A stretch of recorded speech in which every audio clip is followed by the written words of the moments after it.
This is matchang, one of my childhood favorite treats from the Chinese restaurant.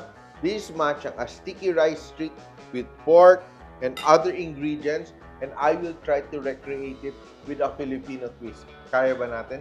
Let's see.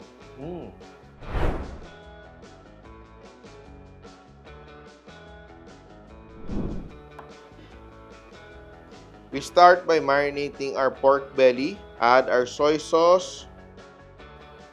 Add our oyster sauce. So we marinate this for around 15 to 30 minutes and a little bit of rice wine. The rice wine is optional and you marinate this for 15 to 30 minutes para nood talaga sa loob yung lasa ng ating marinade. I will prepare my other ingredients. I will slice my Chinese sausage.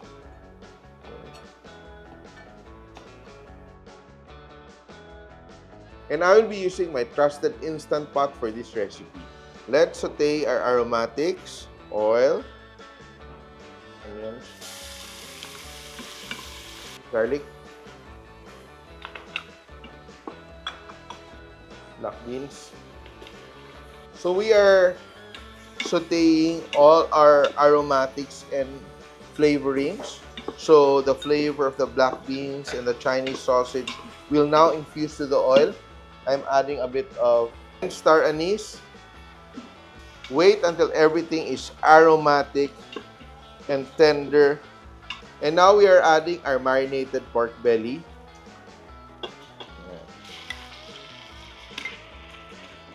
Let that cook for a little while. And everything is so aromatic. Ang sarap niya. So we want to let the pork cook a little bit ahead of the rice. So we are sauteing it and all the flavors are now coming together little by little. So hopefully ma-achieve natin yung crossbreed ng ating matchang and humba rice.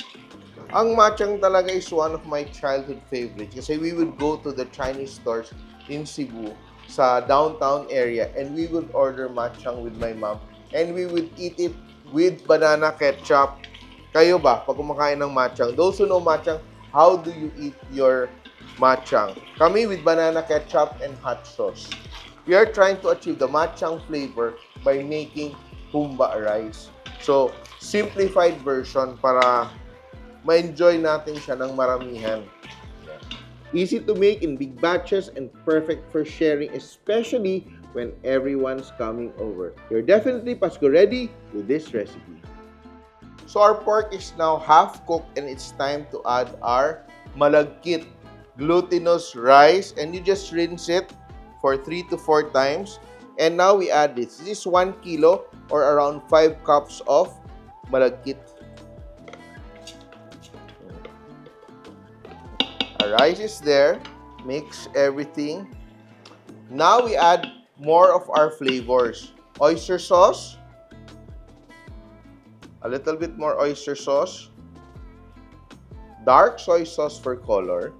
Kung wala kayong dark soy sauce, just use regular soy sauce. Ayan na to. Regular soy sauce for more color.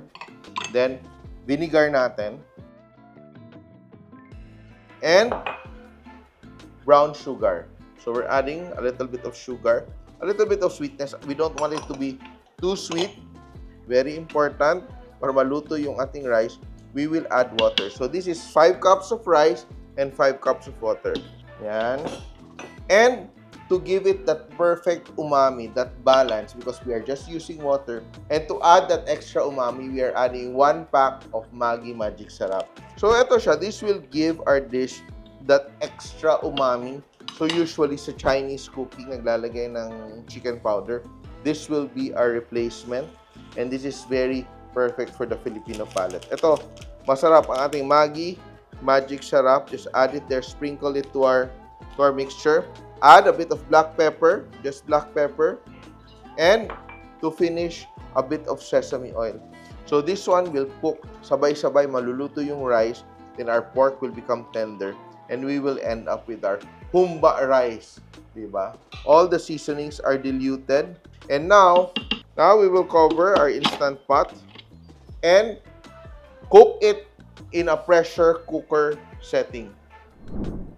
So, eto siya. After cooking, under the rice mode, parang nagluluto lang tayo ng kanin dito, iniwan lang natin siya for another 30 minutes to 1 hour.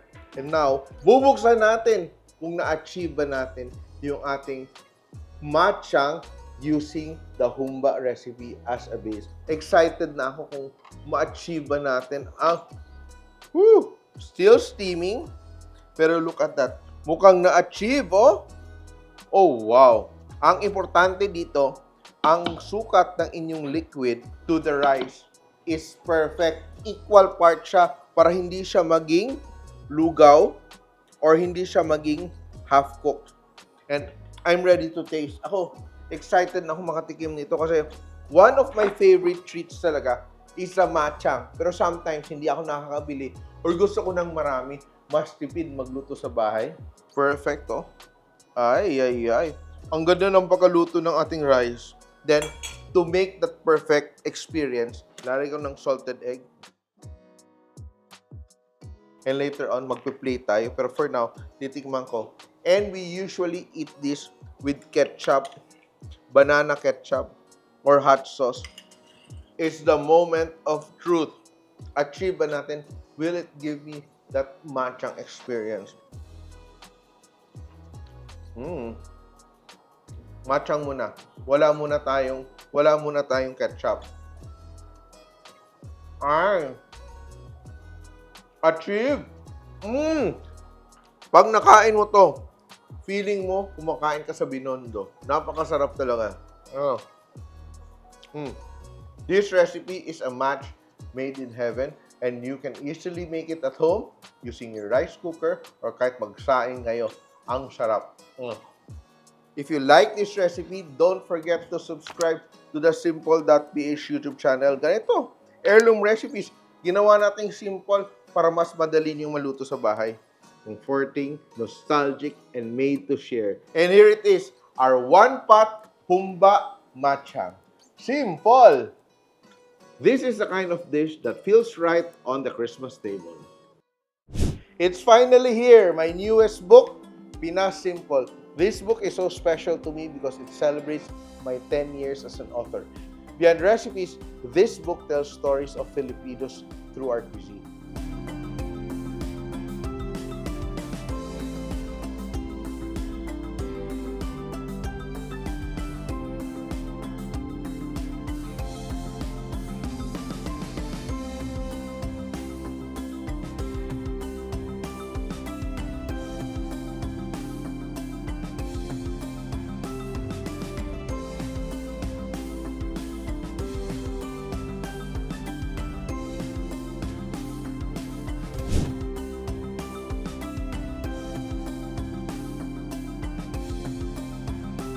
This book, Pinas Simple, The Love and Lore of Filipino Cooking, is an anthology of essays and dishes that bring our culture one bite at a time. Grab your copies now. Simple.ph. Living made simple.